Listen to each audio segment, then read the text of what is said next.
Right, and so we want to have a conversation around that. Remember that you can chime in into the conversation, #News Center. And joining me in studio right now is Mulle Musau, who's a coordinator at ILOG, the Elections Observers Group. Thank you so much for joining us. Thank you very much. Earlier on, you were saying that we've become a country of strikes. It's really very unfortunate that we are seeing the top minds in the country going on strike. Yeah. We have the doctors who are on strike. I mean, it's really unfortunate that the best human resource that we have in this country is not even functional at the moment because of issues which could be well sorted out a long time ago. I don't understand what is the rocket science between, in terms of settling down on the CBA, which two parties come together and agree on. My thinking is that if the CBA issues are not palatable to the government or whichever authority, they should not sign them. Okay. I mean, in the first place, yeah? All right. And so right now the focus has basically shifted to the mass voter registration. That's why that's what every leader, is talking about right now. And I'd like us to have a conversation around the IEBC team now finally almost going to office. They're waiting for the swearing in. So first things first, what's your feeling about Wafula Chebukati as he enters office? First, let me join the rest of the Kenyans in congratulating the new team which is coming to head our election management outfit. I think it's a very onerous responsibility which is on them, and knowing where this country has come and knowing the place of elections in this country. So I wish them well. I wish they can be able to pull it together before the August elections. Moving swiftly, because things have to move very, very swiftly. Oh, yes. I think Wafula Chebukati issues, well, we had a selection panel which identified him among others and made the presentation to the president, the president's father. I mean, we've gone through the due process in which issues should have been raised. I know a number of issues were raised. But at the end of the day, I think the process determined who was going to become the chair of the commission, and Wafula Chebukati has come through. I think for me, from where I sit, my expectation is that he knows the responsibility that is in that particular office. He knows the kind of politics that we have behind. We know the previous commission was exited mainly because of political issues. I'm happy about the fact that he has some level of political consciousness or savviness, having participated in politics himself. And therefore, because we needed an element of that in the commission, people can be able to understand the political domain as they make the policies in terms of the management of the elections. So that's a good thing. It's a bad thing at the same time, but if you can use it to his advantage and work with the team and they quickly get the brief about what they need to do and hit the road running, everything should be okay. From an elections observer's perspective, what should this new team prioritize? Yes, so Ezra and his team have been working behind the scenes, but should be the one thing that right now they should be working on as they enter office? I think there are quite a number of things. One, at their table right now is the fact that they have to deal with the biggest issue for me in the country is trust. And the first item, because they have the responsibility of dealing with, of trying to boost or enhance the confidence on the electoral process and on the election management process. So I think the first thing that the team, of Bukati's team have to do is to come up with the strategies of how they're going to enhance the level of trust in IEBC, because that was missing in the last one. And there are very many questions. They're coming in as a new team. We expect the new team sweeps, or a new broom sweeps clean.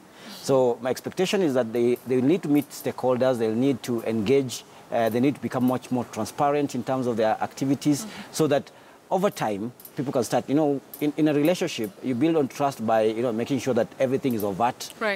Things are clear, your message and communication is very clear. So I think that's the first task that they have, build trust in the election process. The next issue, which is, again, currently underway, is the voter registration process. It already has a number of teething issues. The mass voter registration, this is going to be the last time we're going to register voters. The voter register itself is the premise of the election. And therefore, we need, at the end of this entire exercise, be it the mass voter registration, the diaspora vote, the voter audit, which is currently has been stopped by a court order. They have to put this this process right. Because at the end of the day, you also want a cleaned up register that people have confidence in. You'll not go to the election without a clean register. Right. So that's the second issue. Third, on their hands, is this big debate again about the electronic systems. We know that the law, the hurriedly passed law came through, where we are talking about having or establishing a complementary system to the 3 technologies that we already have in place.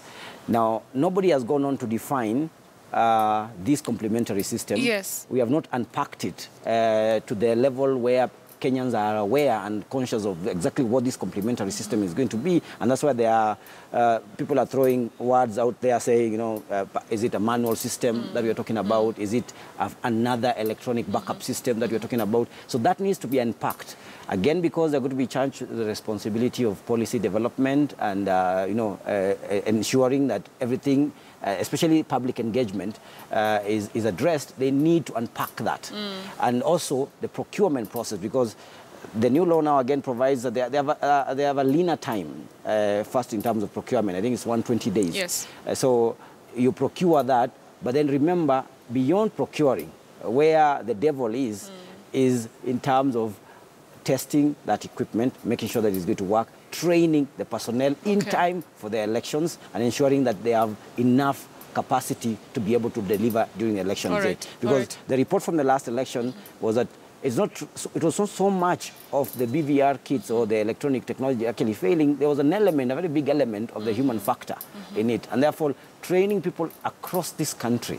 And these are our villagers. You know, these are our brothers and sisters in the villages. Some of them are not very conversant with technology. So you want adequate time for them to be able to prepare for that. Sounds like a lot of work, Mulle. Yes, and my last issue, quickly, the 2 last things is that political parties. We're going to have the challenge. There's still the issue, the question of whether IEBC should be the one presiding over the nomination process. We believe at ELOG that they shouldn't do that. But then again, the law provides an avenue through which a political party can actually be able to make a request, and that request should be granted. But they don't have to adhere to the request. I mean, they don't have to accept a request. The laws as they are, if a party requests, then IEBC is mandated. They shall.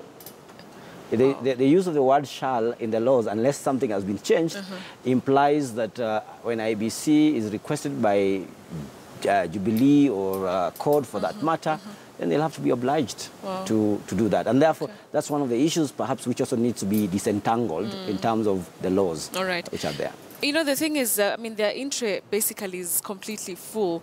And the thing is, when the other team, the Isaac Hassan-led team, came in, I mean, there was also so much confidence in them. You know, they had technocrats in there, and everybody believed that this was going to be the team.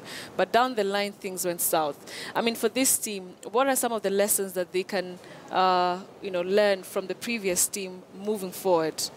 I think the one thing that again, moving from a big challenge of trust, which for me I think is at the end of the day, you're not going to get everything right. But if people don't trust you, there are going to be problems. Yes. Even the smallest thing, the smallest error, human error possible, will become a big problem. Yeah. I think that is a premise from which they need to come up with their strategies. Lessons learned from the last time was the Isaac Hassan team very open and transparent in terms of the processes. There are people who will argue they weren't. There are people who will argue they tried as much as they can. I think that was one of the major issues that they need to pick up and say, how do we enhance transparency in the process and then make sure that all stakeholders are engaged in the process. Politics is another thing. We took a model, an EMB model, Electoral Management Body model, which was expert-based the last time. Expert-based means that you do not have any political persuasions in terms of the composition of that team. With Chebukati, I don't know so much, I don't have so much information about the others, but Chebukati with some kind of political history, that could come in handy. And that could be used to the advantage because you don't want to play to the gallery of the politicians, but you also have to listen to that gallery at some point. So you need some political savviness to be able to deal with the matters. And things are going to go south in terms of politics. People are already campaigning. You can see the mass voter registration process already being politicized. Right. It is a question of how many voters Jubilee can be able to mobilize versus the code NASA outfit.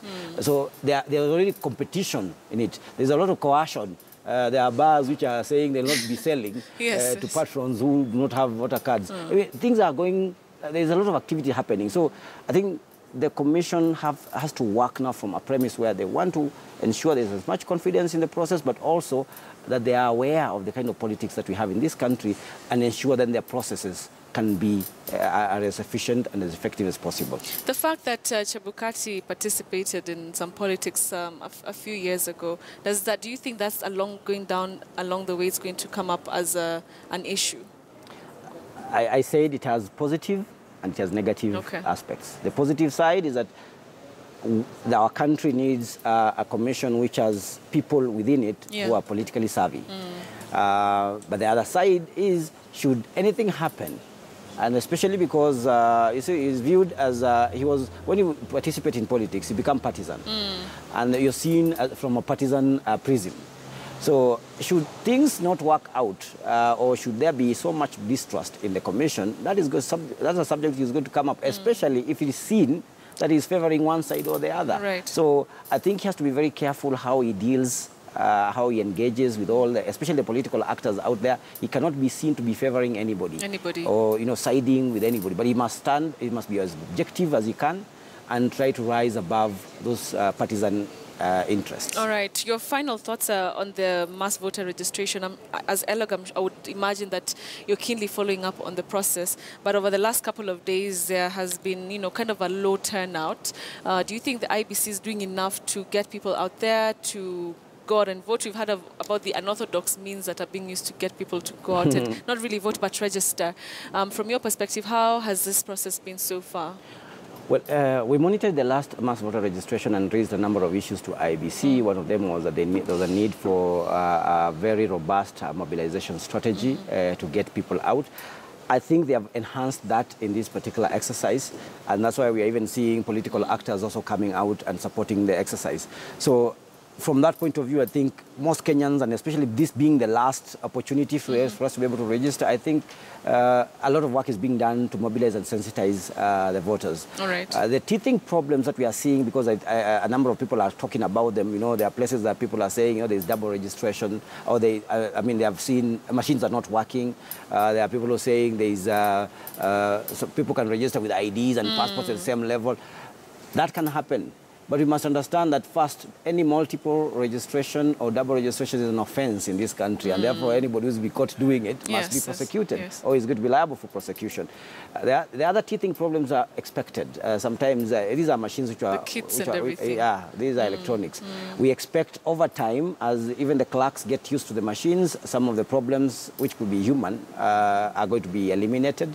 And then there's also the final issue about the culture of Kenyans. We all know that Kenyans always do the last minute rush. And I think the media is trying to do a lot of good in terms of trying to tell Kenyans to really get out and vote. And register. And also not just vote, register.